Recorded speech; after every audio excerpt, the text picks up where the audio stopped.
Hello everyone, welcome to Hello, the Golden everyone. Talkies podcast. And welcome to the Golden Talkies with me, your host, Michael Caine. Oh, I didn't realise we were doing that. I was just trying to get in front of you. Why wouldn't we be doing that, Duncan? This is my normal voice. Jimmy, Podcast every week. I'm trying to do my Michael Caine impression now, but your one is so bad that you're making it really hard for me to visualise my head. I'm Michael Caine. I'm Michael Caine. Welcome to the Golden Talkies podcast. Welcome to the Golden Talkies podcast with me, Duncan, aka Michael Caine, and my friend Jamie, aka Michael Caine. Michael Caine. So, Michael, You were only supposed to blow the bloody doors off. How's that? how have you been this week? Okay, I think a minute's probably enough. We've got pretty bad audience retention. I'm going to do it. Is. So I'm going to be doing it the entire episode. I mean, I'll do it throughout, but not constantly. You know what I'm saying? I think that's probably a good. And that's why I'm the real Michael Caine. Oh, that was not bad. Caine, then I would be. Right, minute and a half. What is this podcast? Give up. What are we watching? Who are we? Well, Michael. On this podcast, you, Michael, and I, Michael, we watch films that came out 50 years ago this very week. I think So he that would is say. I think he would 1971. say this week, not this week. This week. He would say this week. This week's film is my masterpiece, or one of the many. Get Carter.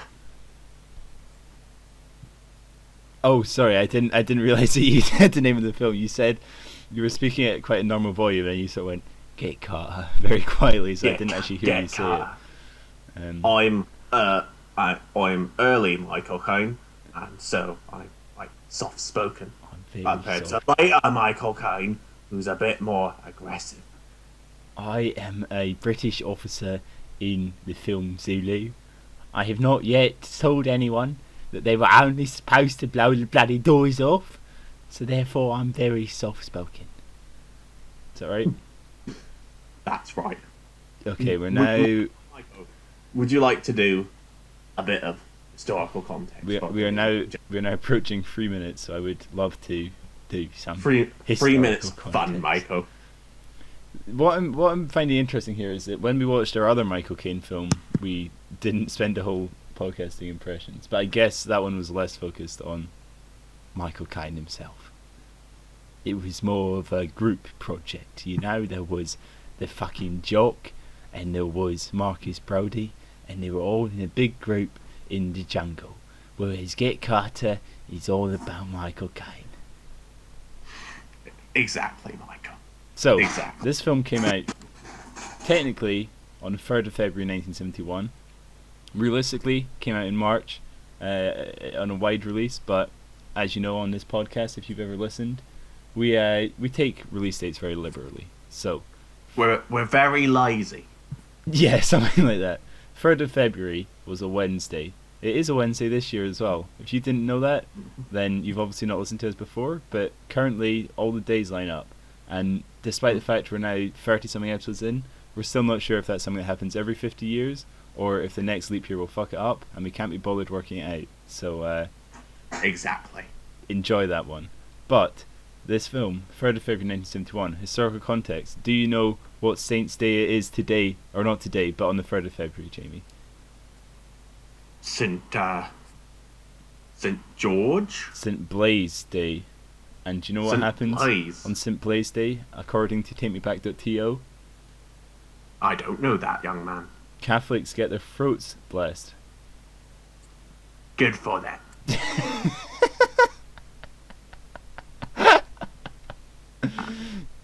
Good for them. That's really good for them. Time had an article about hot pants coming into fashion, where they described them as a brand new outrageous variety of shorts, cut higher, tighter, and altogether skimpier than anything Ruby Keeler ever kicked in. I don't know who Ruby Keeler is. I think they were someone. Let me look it up. I probably should have looked it up before I said the quote. They were an actress. Was a tasty bit of bacon. They were a Canadian-American actress. I think there was an article about them elsewhere in Time, so they were doing a little reference back to that. That is actually all the historical context I had for this week. I don't know if you have any stuff that happened maybe this week. Well, Duncan. Some interesting stuff happened this week. Yes. You sound nothing like Michael Caine anymore. You now sound like I don't know. You sound kind of like you're hosting a wildlife program. I don't know who. Maybe Steve Backshaw I'm thinking of. Exactly. Michael Caine has lost it, but he's gonna forge ahead, and maybe he'll recover it along the way. Or alternatively, Jamie could speak, and then he could just do the Michael Caine impression at specific points when we're saying a quote or something funny. You know, just okay. Duncan, or sorry, Michael. Do you remember last week when we talked about a coup in Uganda? I do remember that, Michael. Well, Michael, this week, 50 years ago, the Ugandan dictator Idi Amin took hold as president and dictator of Uganda. I think you're struggling with some of these words, Michael. I don't think you've ever heard Michael Caine say Uganda or whatever the dictator's name was, because you seem to really struggle with those ones. Idi Amin. Right. We also discussed the rising violence in Ireland at this time, and this week begins a series of house searches by the British Army in Catholic areas of Belfast, resulting in rioting and gun battles. I'm Michael Caine, and I support returning national service. There was a coup IRL 2021, wasn't there, in Myanmar? Or how do you say that? Is it Myanmar or Myanmar? I don't know. I wouldn't be able to pronounce it in this voice. Wait, is Michael Caine from Dorset now? Michael Caine. Or Cornwall or something. Michael Caine lives in your heart, young Michael. Michael Caine's had a bit too much cider, and he's gone a bit down bottom left of England, which is an accent I can't really do very well. Yeah, there was a coup though, wasn't there, in Burma, former Burma. Yeah, I'm giving up now. My throat hurts. Good. It'll come back eventually on your least expected. Okay. But yeah, there was a coup. I don't know the specifics of it. It sounds quite naff. Have you seen the video of the workout person doing like a workout? There's a video of someone like live streaming a workout near the Parliament, or like outside with a road behind him, and they're they keep going, doing their workout as like you see all these military vehicles drive past. There's like 40 military trucks and jeeps like drive past them and go through the checkpoint behind him, and that's like the. Well, it's important not to let current events keep you down. Yeah, they're facing the other way, so they just don't notice at all, which is quite funny. It really looks like something from a like Mr. Bean episode or something. But yeah, that's something that happened. Non-historical context. Some other stuff. So, baseball announces a special Hall of Fame wing to, quote, on thisday.com, for blacks, which I think has not been updated for a little while. I assume it's not still that. Yeah, I assume they will have renamed it a little. Yeah, although I suppose it could be. They definitely won't be called the Hall of Fame for blacks, but there could still be some kind of special mention for people who played. Like the pioneers, you know, like the first black coach and the first black player. I mean, it's just one of those things where it's fine so long as it's not a plural, and then it suddenly becomes much worse. If it just said special Hall of Fame wing for black Americans, no one would have any issue. But also that's, I mean, not necessary, obviously, because they play baseball. There doesn't need to be a wing for black people. They could just be in with everyone else. That's true. So I'm saying the only point where it could be valid is for the particular players who were pioneers or who did specific things as black people in baseball. Well, I suppose it's good to have special mentions, but then his plays are right. Yeah. Rolls-Royce became bankrupt this week in 1971.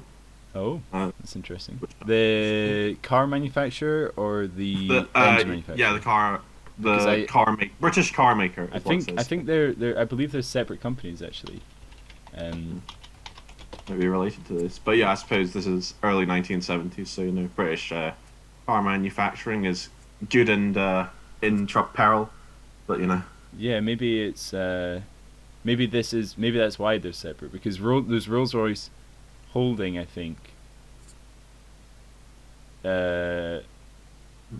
Rolls-Royce Holding makes aircraft engines, but then I think there's the Rolls-Royce cars are a completely separate thing, because they're part of BMW.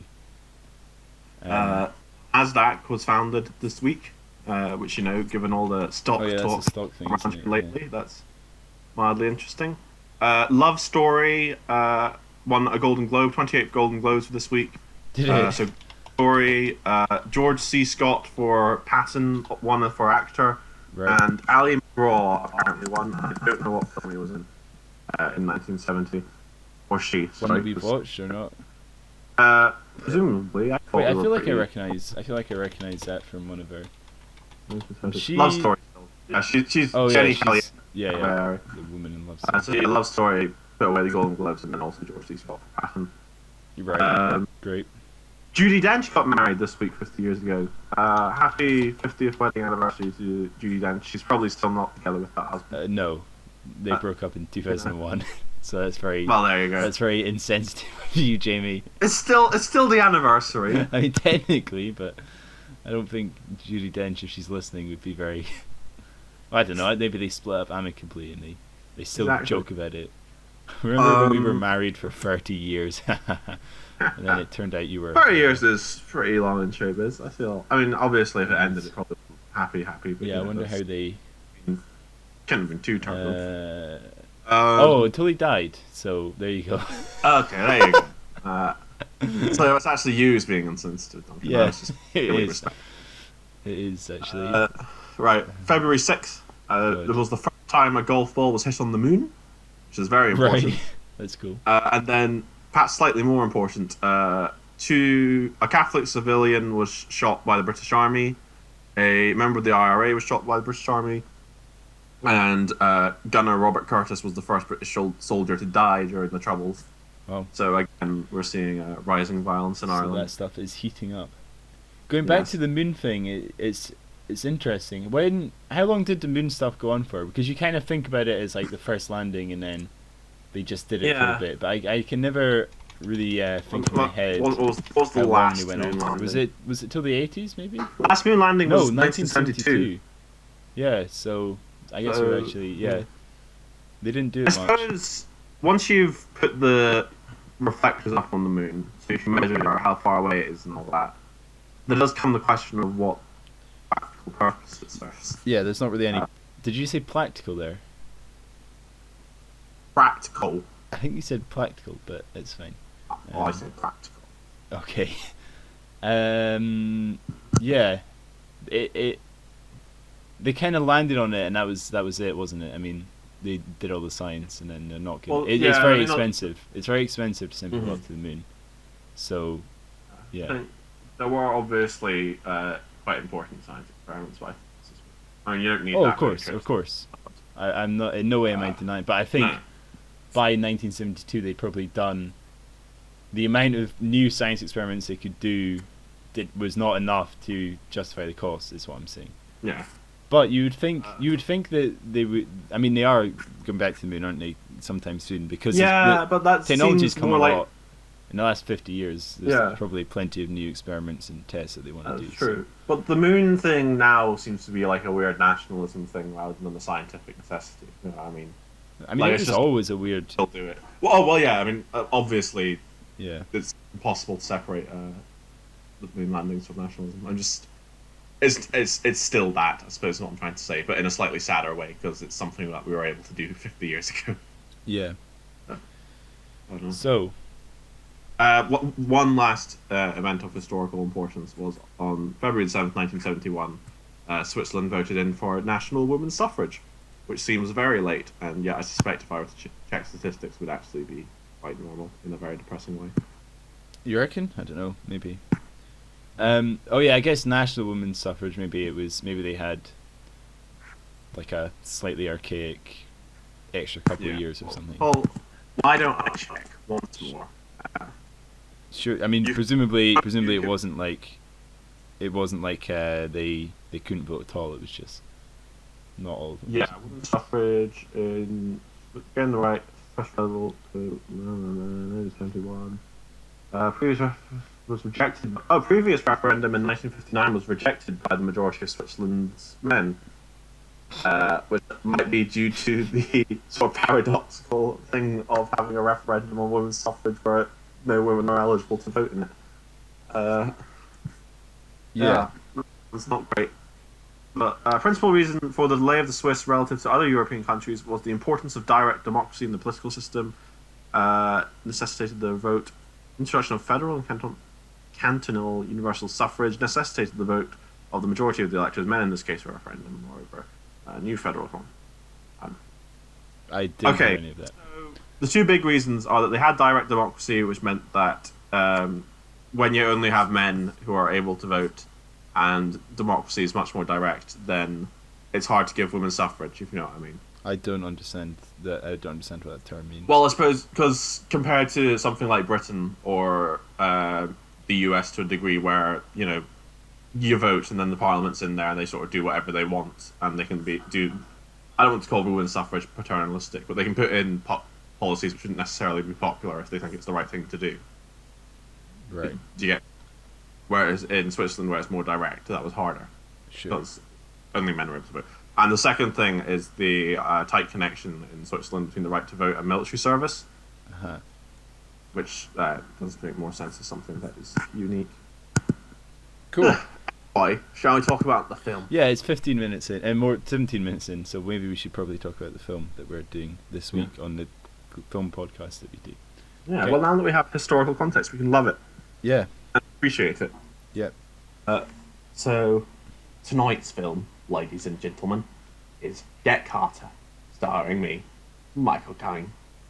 In this picture, I, Michael Caine, play Jack Carter, and I'm on a mission to find out. I'm slipping into Jeremy Clarkson there a little. Right. Who killed my brother Frank?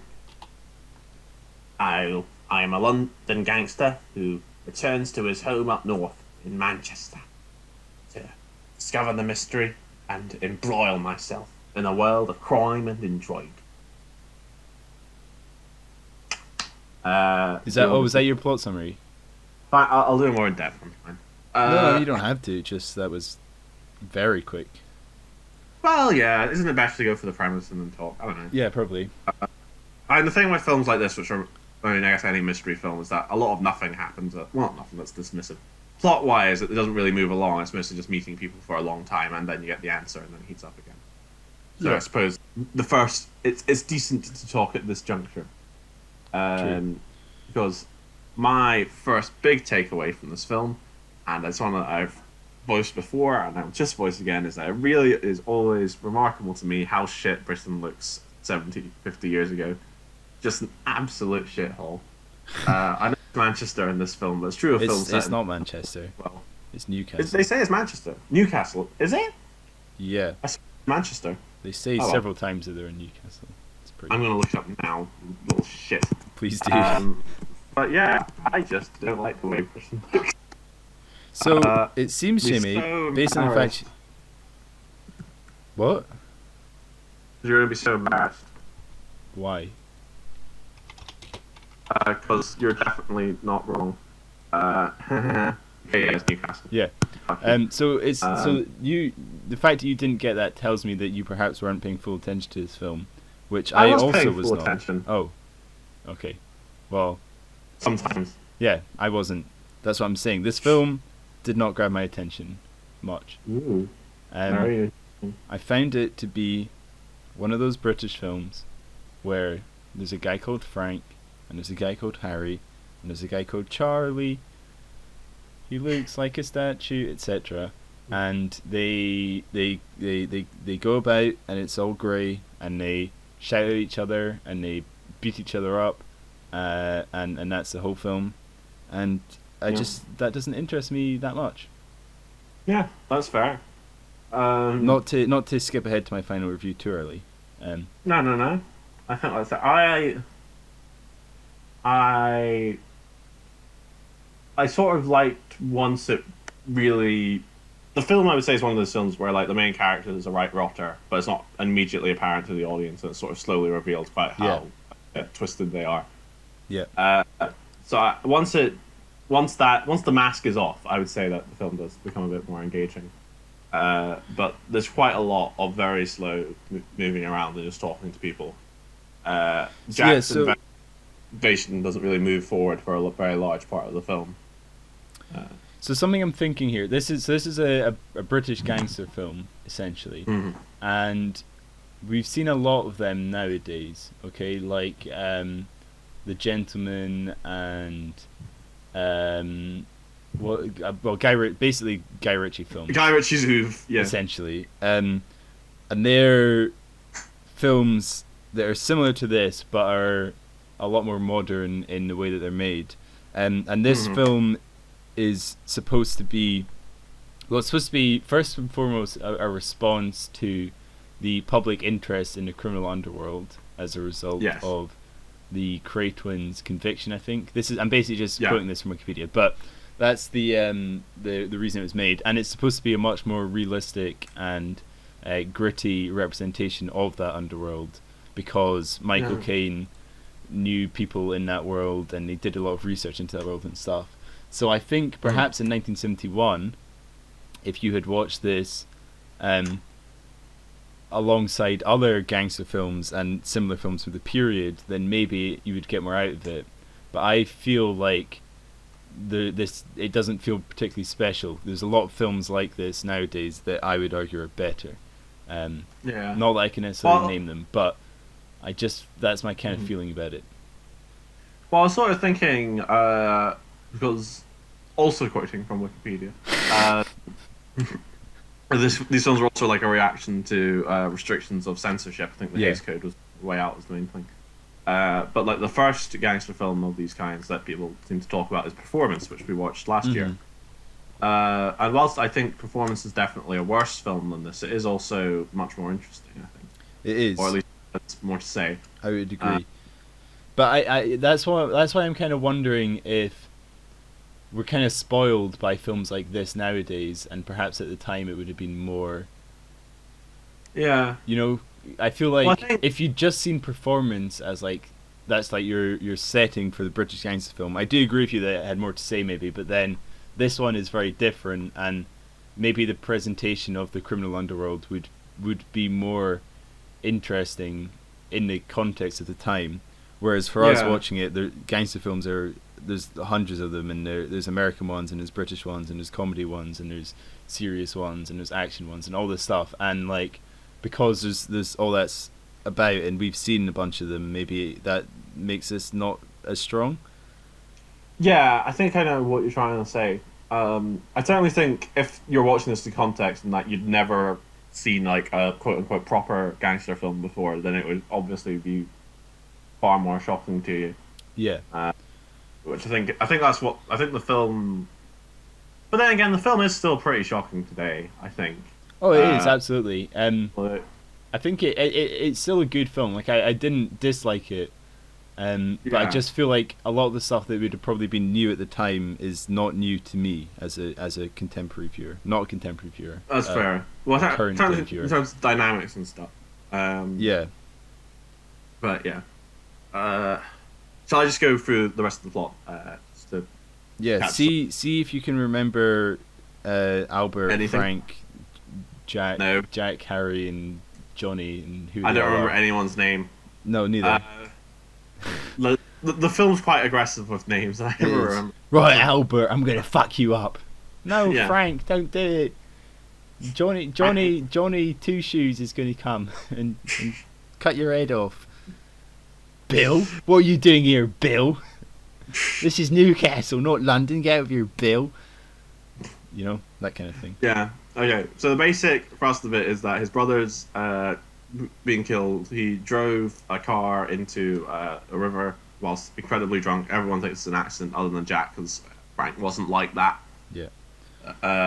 So he investigates and becomes familiar with the Newcastle criminal underworld. Though he was always familiar with it, but we, the audience, becomes more familiar with it. And there's Frank Brumbury and John Kenny and Kinnear. Clyde Kinnear. Fred Kinnear. Fred Kinnear. I'm kind of making up the names. There's a lot of names. Basically, there's Kinnear, who's like the head honcho around these parts. Yeah. There's Brumby, who's not really a gangster, but he's sort of affiliated with the criminal underworld. He's a businessman with criminal links, I think. Yes, but he's not. He hasn't got any gangster power himself, which is important.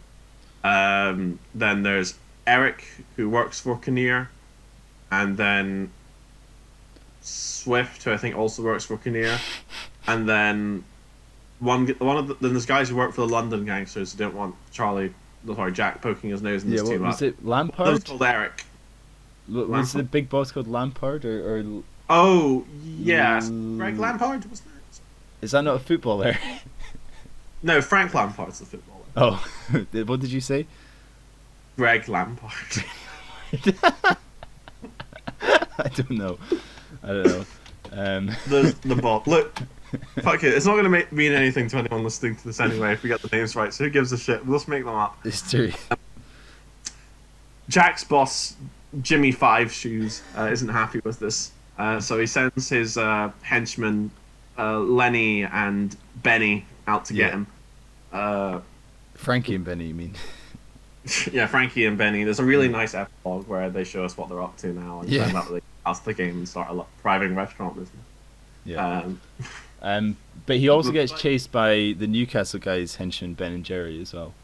Yes, exactly. Ben and Jerry, before they became hippies, were involved in some nasty stuff. That's what happens when you rely on drugs, kids. It's easy to get torn in, no matter what your ideals are. Yeah. Brings a new meaning to Baked Alaska. I can tell you that.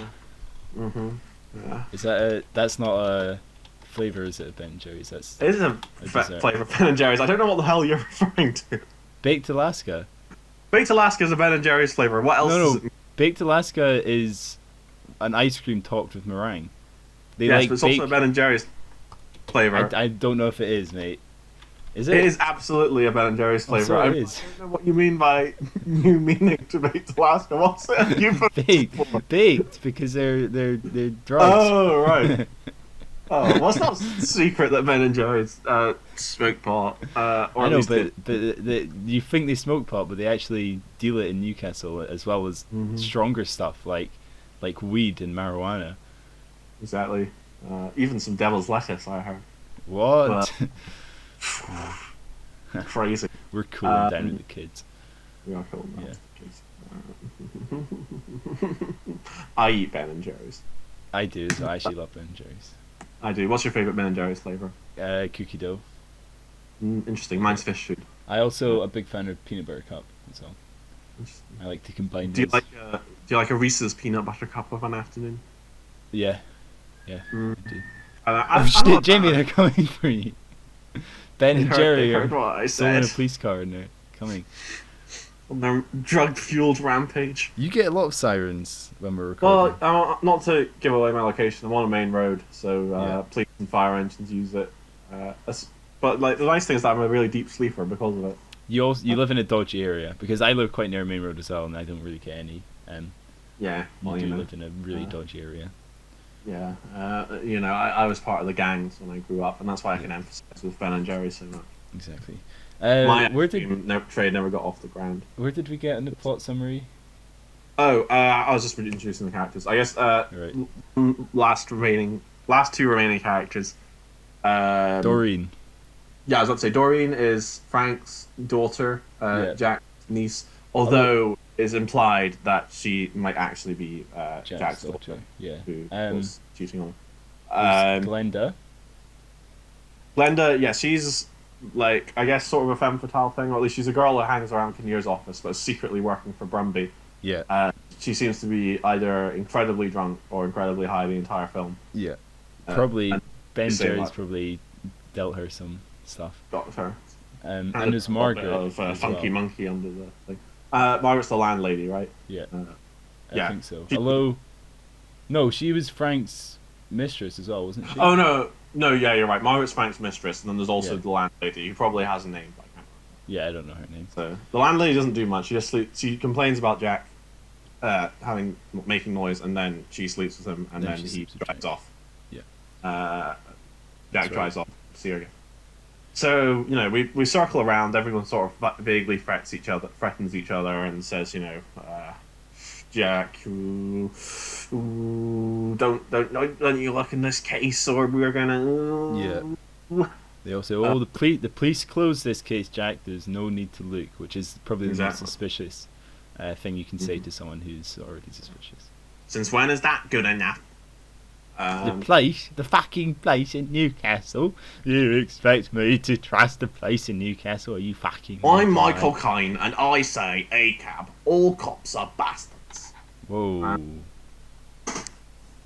It's what he'd say. Anyway, slow mystery reveal, obviously, but we find out that Brumby says that Kinnear killed Frank towards the end and offers to pay Jack to do it for him because they have Kinnear's getting in the way to do it for him, to kill Kinnear for him. You mean to kill Kinnear for him? Yeah. And Kinnear offers to pay him money because, as we mentioned, he has no underworld contacts, but he needs Kinnear gone, who's getting in the way of his business. And Jack says, "No, why?" He says, "No, why? No, why am I doing that?" He and Glenda go off and fuck. Yeah. But whilst he's there, he just happens to wander on to a delightful pornographic film. Pornographic movie. Glenda, I've just been in that bedroom and I turned the projector on and there's a pornographic movie. And it features no one but my niece in that film, that filthy film with you. And then he tries to drown her. She was 16. 16. But yeah, he very quickly tries to waterboards Glenda, I guess would be the correct thing to say, and is able to get out the information that they encouraged Doreen to take part in the film. So he gets very pissed off about this and locks Glenda in the boot of his car. And then he goes up to Brumby, who knew about it, and he told Frank that Doreen was in the film in order to encourage Frank to kill Kinnear. Yeah.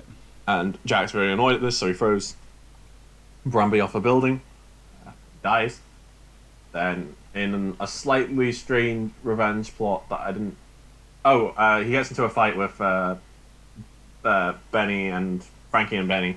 A shootout with Frankie and Benny. Yeah, exactly. And during the shootout, they push his car into the river as a sort of, to get revenge on him. But they don't know that Glenda's in the boot, so she dies. She's dead. And they've also told, I don't know if you mentioned this, but he is sleeping with his boss's wife, girlfriend or wife or whatever. They, in the shootout, they reveal that they've told the boss that he's sleeping with. Well, he's more than sleeping with her. He's with her, and they're going to escape. I don't think we even mentioned that. I think that's the main thing of the film, is that he needs to deal with this Frank thing, and he's going to escape with his lover. His lover, and they're going to South America. Yeah. Whereas these people reveal that they've told his boss that he's out with sleeping Nazis with her. So he's probably going to beat her up. Maybe even kill her.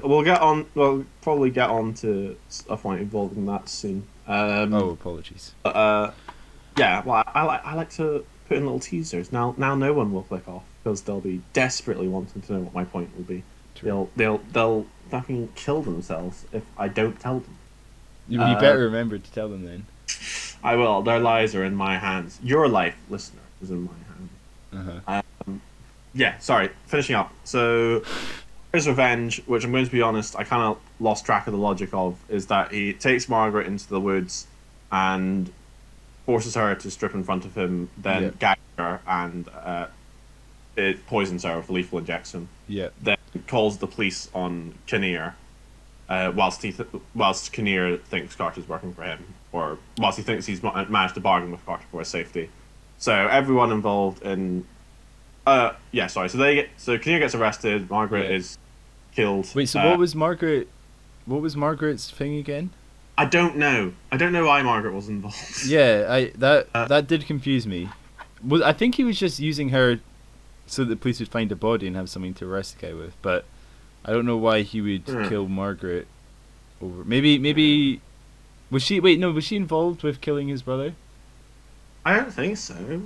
Maybe because she. I can't tell. Maybe I couldn't figure it out. Anyway, sorry. So Carter find out that the one who actually killed his brother, the one who properly did the deed, was a guy named Eric. Yeah. Who was introduced to Stark inconspicuously. So he takes Eric down to a beach thing where there's a sort of, I don't know how to describe it, like sort of what would you call it? Conveyor belt, not conveyor belt, but up. Yeah, well, ski lift, but not for people with skis, but for coal. Yeah. So what was that? What they just dump it in the sea? Is that right? Yeah, I'm guessing it's taking away waste. Yeah. Obviously, it's not taking away coal; it's taking away waste. Yeah. It kind of looked like they were building a bridge and they were like dumping. Oh, maybe that would also make sense. I think that maybe is what it was meant to be. Is that they were building a bridge and they were dumping stuff into the water around the bases, but maybe not. Maybe not. Yeah, I don't know how you construct bridges at sea. I think the real thing that they filmed at was a coal thing, but I'm not sure if that's what it was meant to be in the film necessarily. Anyway, Jack. I guess we didn't talk about how Frank was actually. Frank was killed. They forced him to drink a lot of whiskey and then pushed his car into the sea. Yeah. So Jack forces Eric to drink an entire bottle of whiskey, and then he has a shotgun with him, but he beats Eric over the head with it rather than shooting him, and then sort of chucks him onto the conveyor belt thingy. Yeah. And walks away knowing that he's done a job well done. Yeah. And he's sniped at the last minute, and it lies dead on the beach. And that's the film. Right. Sniped by who? And the Kinnear. It's Kinnear's assassin, right? That snipes him. Kinnear's assassin, yes, but we didn't see his face. He just has a J ring. Yeah. So maybe he's the real Jack Carter. Yes, I think that's what the film was missing. The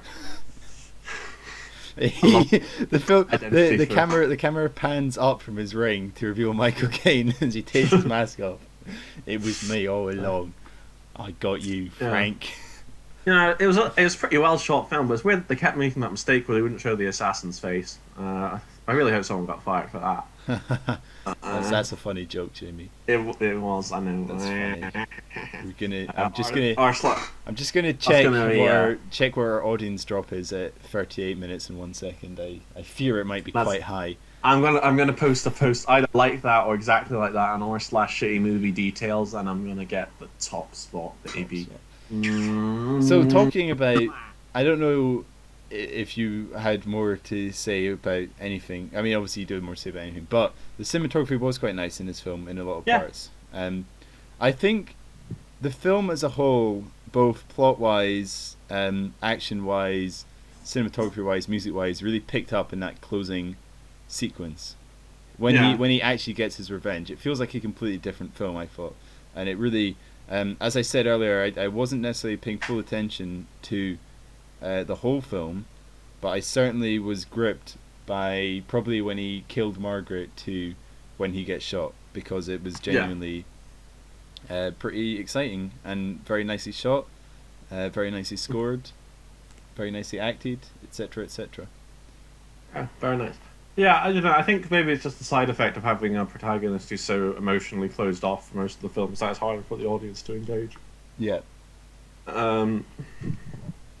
Oh yeah, I suppose the film also, the shock value plays in its favour towards the end. It kind of feels like he spends the whole film just trying to find out who he has to kill in the ending, and then in the end he just kills everyone, and it's kind of like, well, felt a bit pointless. I don't know. I feel like it could have done with. I don't want to shit on film noir as a genre or anything, but I don't really like films that like this where it's just asking people. Yeah, I feel. obviously, I think the important thing is what content do the conversations have beyond advancing the plot, Yeah. and there is some of There's that in this some nice ones, of yeah. it does feel a bit It too does. functional. I feel like it could have done with a twist or something where he accidentally kills the wrong person, or um someone gets framed, or Yeah. I don't know, it could have just, Well, or he's forced to kill someone that he doesn't want to kill or something. It didn't really, unless I missed yeah. something, or whatever, it felt like there wasn't a lot of that, or any of that really. Yeah. He Well, kind I of, was thinking. No, go ahead. Sorry. well, no, I was just going to repeat the thing of he kind of just finds out who he has to kill and then does it. So Yeah. The comparison I was making in my head was to like just because it's a sort of film about an amoral gangster loner was to the films of hero Martin Scorsese, as it were. yeah, And I suppose because Scorsese's films always have quite sensitive or spiritual aspects to them, to their protagonists. So even when they are amoral, you can understand where they're coming from and see who they are as people, if you know what I mean, and yeah, what have driven them to these actions. Whereas Carter, whilst we do the mystery of Carter and the thing we come to understand with him is how evil he is, but we don't really understand him any more than that as a person, I would say. yeah, Um, it's probably we can sort of I think it's suggested throughout the film that we can sort of see that he didn't necessarily actually like Frank that much. It was more a slight against him, as it were, if you know what I mean, that he interprets yeah, it. yeah, And like we said, we get a lot of people sort of calling Carter a bastard, and we don't really understand it necessarily to quite what they mean until we get to the end of the film, and he goes on his sort of psychopathic rampage, but very emotionless, as it were. yeah, It's very calculated violence, which is obviously scarier to some degree. yeah. Yeah, my main takeaway from this film that I feel should be mentioned, and I might as well mention it now, is that it is really misogynistic. Yeah, It does not like women at all. Really quite hates them. Or in the case of Doreen, robs them of all agency. And I think that is an issue. yep, Yeah, obviously we find out that Doreen has been taken advantage of in some way. We don't know. I don't think we know quite how willing she was to do it on her own terms. But the film is entirely invested on what impact that would have had on Jack and Frank. Likewise, when we find out that Jack's fiance has been beaten up, they don't even frame it as like, wouldn't this be horrible for you, like as a person? It's just like, you're not gonna like her now that she's beaten up. And I don't think the film even really gives us much content beyond that. No. We didn't hear suffering or anything like that. Obviously, Glenda's treated pretty horribly by Jack, but I think the film sort of sympathises with that, as it were. I don't, and Margaret as well is obviously treated terribly. I think the question you need to ask yourself with these things, I feel, is like whether it's intentional or not, or like whether the film is talking about Jack being a misogynist or if the film itself is misogynist. But I think the film genuinely does have this undercurrent of dislike towards women, or a certain malice towards them. yeah. That I think I think forms a nasty streak in its soul. Yep. So yeah, that's my socially conscious comment for the day. Apologies for that, folks. I fucked Jamie's internet cracked out, but I think it's fine. I didn't say anything after you. Yeah, I think I was just babbling. I think the film's misogynistic. That was the last point I made. I think. Yeah, Just, yeah, we got that. Yeah. Beyond that, I don't think there's. The other thing I was going to say, I was saying to the Void, was that this film was rated by at least one publication as the best British film ever made. Yeah, I saw that, and it's very highly regarded in many ways. Yes, I don't agree. So It's that good. So I was just looking. I was thinking about my point, that maybe it was revolutionary for its time, right? And I had a look just at gangster movies generally, okay, and all the ones that I would think of, American ones, British ones, The Godfather, Goodfellas, all the Guy Ritchie films, basically every gangster film I could think of came after this film. So I'm not saying they were inspired by this film at all, but I'm wondering if maybe the gangster films before this were like, hey buddy, let's shoot him up, and then they get their Tommy gun out and like shoot the car up, and maybe this was one of the first that was made like this. I don't know exactly what that is, more character driven maybe, or a deeper plot or something. I don't know, but maybe that's why it's so highly regarded, because literally every film that I could think of as a gangster film that I've seen and enjoyed came out after this film. So I'm wondering if that could be part of the yeah, I don't deny it's influential. Yeah. I can see why a lot of people would want to make films set in a similar world after made with similar characters after this, or a similar style. But judging it as a lone product, because a lot of influential films are understandably also really, really good, and that's why they were able to be influential. Yeah. I would say that this isn't, or at least I don't know, possibly just as a modern viewer, I don't think it holds up that well. I agree with you. I absolutely agree with you. My point is not that it's good. It's just that I can see why it has a following, and why at the time it was very could be seen as very influential or unique, even if it doesn't hold up today because there's so many better films. What else? There was something else I wanted to say, I think, but I don't know. Maybe there wasn't actually. Oh, I wanted to talk about Caine's Run, which is very strange. It's a weird sort of diagonal karate chop thing that on occasion transforms into sort of Walter the Softies Run, with his arms sort of in wings. If you know. What are you talking about? Oh, the way he runs. Yeah. Right. I thought you meant like a run of acting roles or something. I thought this was something well known. No. Like Caine's Run. It started with Get Carter and moved through the Italian Job, even though that came out before this. I thought you were going to talk about like a run of movies that he'd done that were, I don't know, some way key to his. Nope, it's just his silly little arms. I wanted to comment on. The way he beats people up is quite interesting as well. He kind of just like hits them with his palm and they get knocked out. Like when he beats, I feel like no one really puts up a fight in this film. He stabs Albert, and I mean, sure, if you've got a knife pointed at you, you're not going to necessarily try and fight back. You're probably more likely to plead. But even when I don't know, it just feels like he doesn't put up a fight at all. And then Brumby, Caine just like hits him a bunch of times until he's knocked out, and then chucks him off the building. And Brumby doesn't put up any fight. So I guess Michael Caine's just supposed to be one of these action men that is unbeatable. I think he's efficient. Isn't he? Yeah, I guess so. He's not calculated. He gets it, man. I guess so. Yeah. Other things that I now recognize. There's no indoor plumbing in these houses, which shocks me. That was a thing though in the 1970s. Well, yeah, I know that was a thing, but it's strange when you see Carter reach under a bed for a gun, and then there's also a chamber pot there. Yeah, and it's the thing to do. It upsets me to know that 50 years ago or more, people were just sleeping on top of their own shit and piss. I don't think you shat in a chamber pot at this time. Okay, that makes me feel a little better. I mean, they had toilets. It's just that it wasn't necessarily indoors. You're thinking of like the 1700s when they shouted "Gare de Lou" and chucked it out. No. But like they did have chamber pots. Yeah. One but they went for that would be like you're lying in bed and you need to piss. You're not gonna put your shoes on and go outside. Yeah. You're gonna go in it. Like my point is that they had toilets. It's just they weren't convenient to use. So you're not gonna shit in your chamber pot in 1970. I don't think.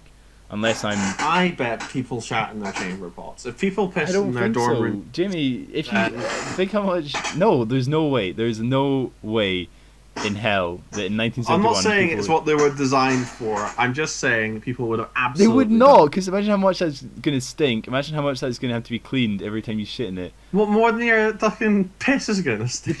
Piss does not stink as bad as shit, and you know that, Jimmy, for a fact. And you also know that piss can easily be washed out, whereas shit would require scrubbing. So you're chatting shit right now.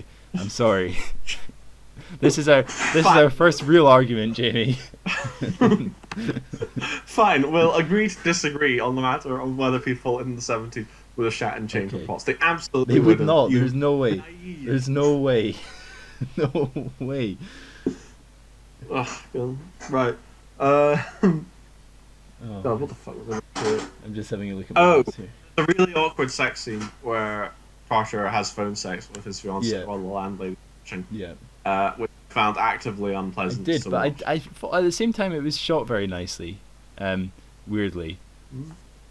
Alright, you pervert. No, like there was her like rocking a chair, which showed how uncomfortable she was, but at the same time she was kind of interested in listening, and I liked it actually. Not in a perverted way. I just thought it was nicely shot. Alright, you prevert. God. Yeah, but that was kind of awkward. I didn't enjoy it, and it didn't really add much. So True. that's So about it. he also there's another sex scene when he has sex with the landlady, but then they get interrupted, or not interrupted, when they wake up. The Ben and Jerry, or Frankie and Benny, I don't know which ones it is, come in to the bedroom, and he chases them outside with a shotgun whilst completely naked, whilst there's a bunch of kids in the street. What was your thought on that scene? I thought it was funny. It was. Yeah, not much else to say. Good. Okay, wait, I had one more thing.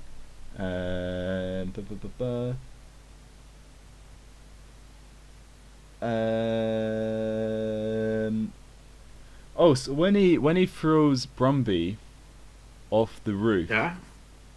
the implication is that he's killed the driver and passenger of the car, right? Orphaning the little girl that's in the back. No, we see them escape. No. We see at least the passenger escape. You see the little girl get taken out, and then both her parents are dead because they've got Yeah. a fat guy on them. No? Possibly. Which I didn't pick that up, but You know- I would believe it. well, I'm wondering if that's supposed to be like a commentary on how escalating things just hurts other people, I guess. I suppose. I mean, I don't think. Like I don't think Joe care about collateral damage. No, very he's much. not. That's my point. The film Yeah. is saying that, like by enacting his revenge on everyone, Carter has now orphaned the little girl. Was the impression that I got, but I also not Okay. sure. But like, it's not like in any of the other cases he doesn't cause much collateral damage. I mean, Glenda gets pushed into the water. Yeah, but he kind of intends that. I don't guess, think he intends that. Margaret gets. He has to lethally He inject absolutely Margaret. intended Margaret. You're not allowed to. No, he meant to kill her, but he's just using her as. I'm not saying that Carter is aware of this collateral damage, but I think the film consistently shows that That's violence true. just leads to more violence, I I don't guess. quite get I don't get the feeling that in the brief moments between Carter enacting his revenge and getting shot, I don't think I don't think the film's showing that revenge has ruined him in any way. He seems quite content. No, I don't think it's ruined him, but I think that's because he's an arsehole. Yeah. I guess I'm suggesting that for me the film had a minor theme of violence leading to more violence, and people getting hurt, consistently people getting hurt by Carter's actions that were not directly involved in his brother's death. Yeah, Which helps to show how he as a character doesn't really care about people. But maybe I mean, a film is what you make of it, and it's what you pick up. So that's what a coward would say. No is. confidence in fakes. the actor that plays Brumby reminded me of Peter Kay a lot. Don't know about you. Yeah, I got that. I'm not going to deny it. It looked like Peter Kay. Yeah. Right. Shall we wrap up I think so. and pack up? We should wrap up. And pack I up. would say. Oh, the director of this film also made Flash Gordon. Better There you film. go. Mike Hodges. I feel like we should mention these things. Yeah. We forget. We'll give him credit. Yeah. Well, we'll give him a shout out. Shout out Mike Hodges. Shout out Mike Hodges. Is he alive? Probably not. Maybe. This was his directorial debut as well. He is alive. He's 88 years old. This was his directorial debut, and he also made Flash Gordon. There you go. Ratings. Yeah, I'd say watch. That's pretty. As in, Not watch if it's on, just actively Stream. seek it out and watch it. Yeah, stream. yeah, I think I'll probably rate it the same. I was kind of I'm between watch if it's on and like a high stream, so I'm gonna say a middle stream. I've got quite a big range for this film. It has very nice moments, and I think it is an influential thing.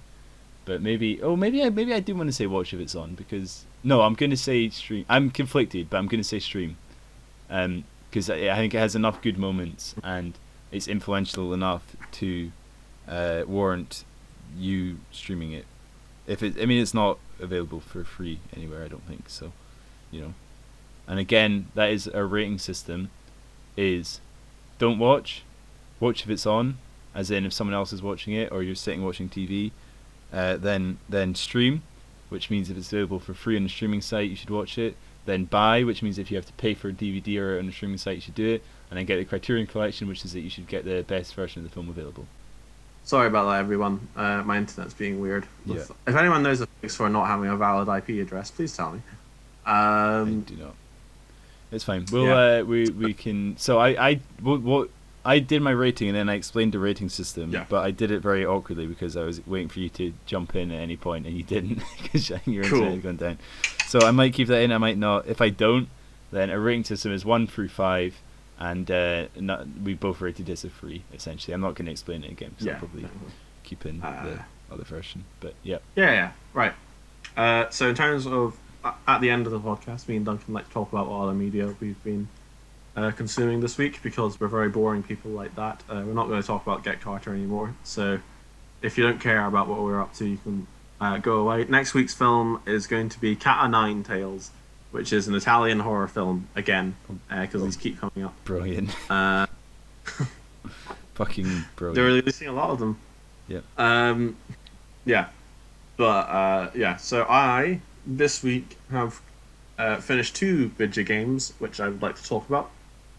The first I've been playing over the last month, and it is called 13 Sentinels Aegis Rim, and it was fantastic. It's a non-linear sort of sci-fi story thing, where you play as 13 protagonists whose stories sort of go in any order, and it's got a really interesting narrative, but it's the sort of thing where you can't really explain it, because then it will be ruined, because it's about sort of you're thrown in with no context, and it's about gradually piecing together what the story actually is.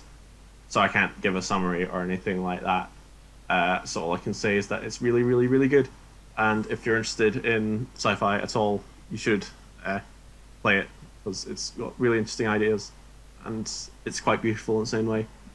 And then something I can talk about in more detail, I played it through in one afternoon last Friday, is Yes, Your Grace, which is a kingdom management game, where you sort of play as a king and you have to hand out resources. Oh, that actually sounds And I found it pretty fun. Yes, Your Grace. In its own way, but sort of disappointing in others, in that your choices didn't really matter as much as I thought they would, which I think is an issue in this sort of thing. And also it's quite easy to have enough resources to do whatever you want. My internet's cut out again, hasn't it, Duncan? Fuck's sake. You there?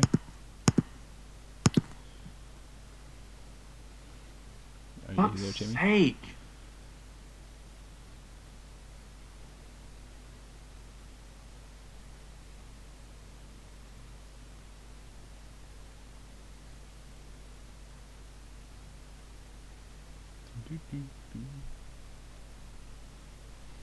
Charlie, he looks like a statue, and he's looking at you.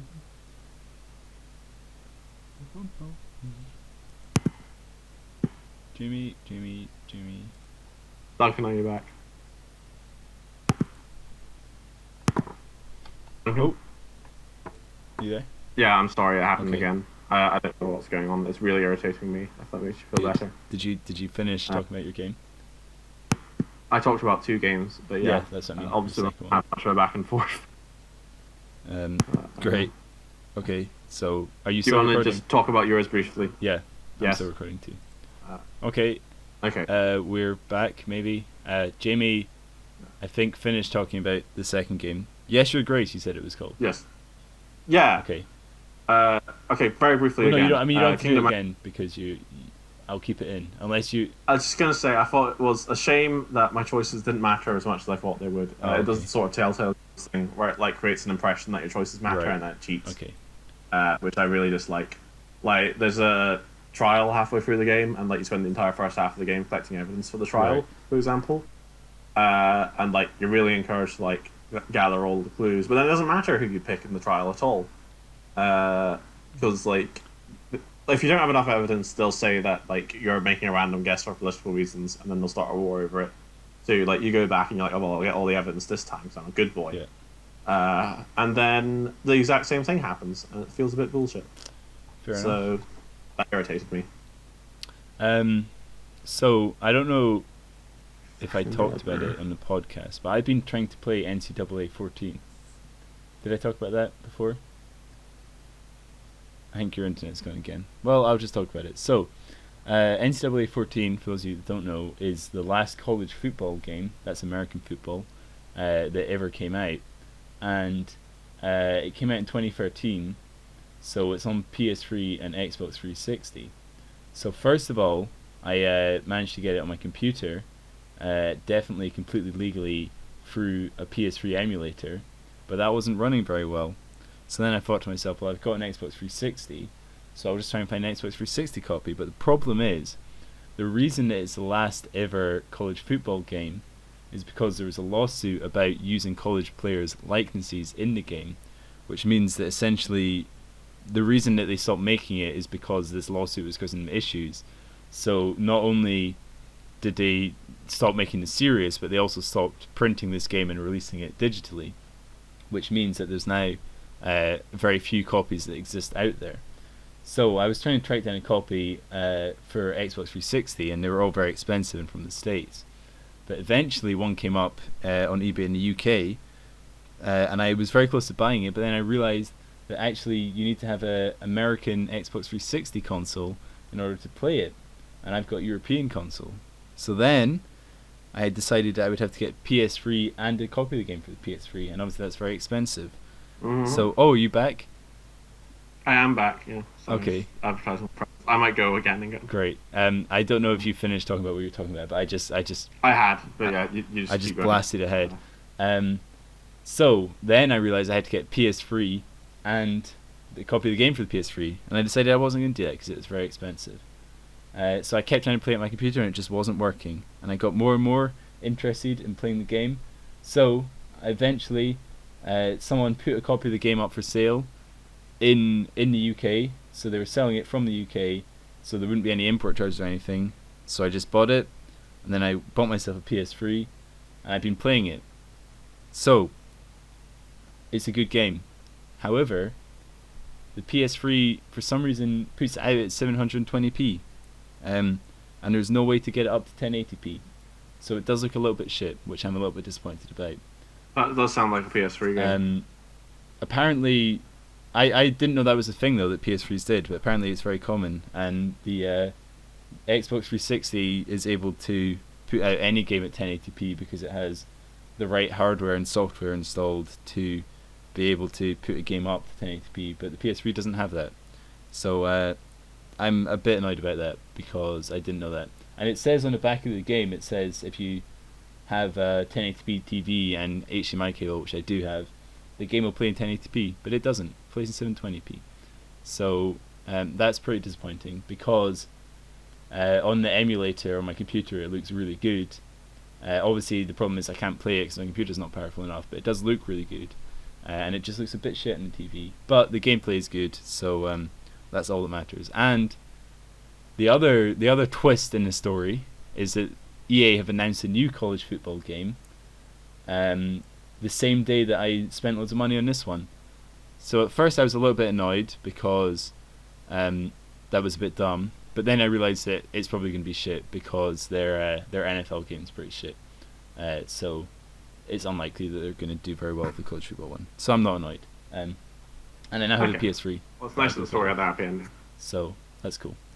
But the biggest thing that happened yesterday, Jamie, was that the Scotland rugby team won at Twickenham for the first time in 38 years. Yay! I've heard. Yay. Good friend. I had a look back to 1971, and we played twice in 1971, and we won both of them. So clearly, it was a good sign that we were going to win this year.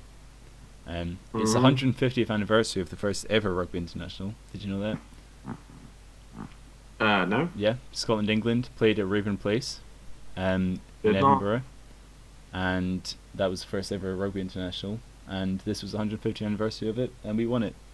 And obviously in 1971 it was the 50th anniversary. We won that too. So good times ahead for Scottish rugby. And the final thing is it's a Super Bowl today as we record, and hopefully as this is released, unless I fuck up anything. So that's cool as well, isn't it? It's a good thing that this episode isn't going to be a complicated edit, because I was constantly cussing out. Because we're recording on a Sunday and it gets released on a Sunday, so it's good that it's going to be really simple. Put the two things together, check the volumes, and put the episode out. And I'm not going to have to find a bunch of different marks or anything, because that would be really annoying. It would be really annoying. Ha ha ha. Well. Shall we call it a day? I think we should call it a day. As possible. We talked about the film, talked about what we've been doing, and your internet crapped out. So. Yeah, apologies to both viewers and you. I don't know why my internet's crapping out. I don't know. To be fair, I don't want to jinx it, but we've not had any issues with audio or internet for quite a long time. So. Yes, but this is my first week using this new internet that we got. Right. So that is a little bit worrying then. Yeah. But on Friday we were playing a thing together, and I was using this internet then, and it worked fine the entire time. That's true. That's true. We were playing a thing together. Hopefully it'll stabilize over the next few days. Yeah. Maybe. All right. But yeah, it's worrying because my last internet problem was down to IP address stuff as well. I don't know how you deal with IP address. I don't really know much about IP addresses, to be honest. It's something that seems quite interesting, because it's to do with your location, but also your specific device and also your service provider and stuff. So I don't really know. Yeah, so I don't know what's causing the exactly how they work. But oh well. Anyway, we'll call it a day here. Yep. See you next week, folks.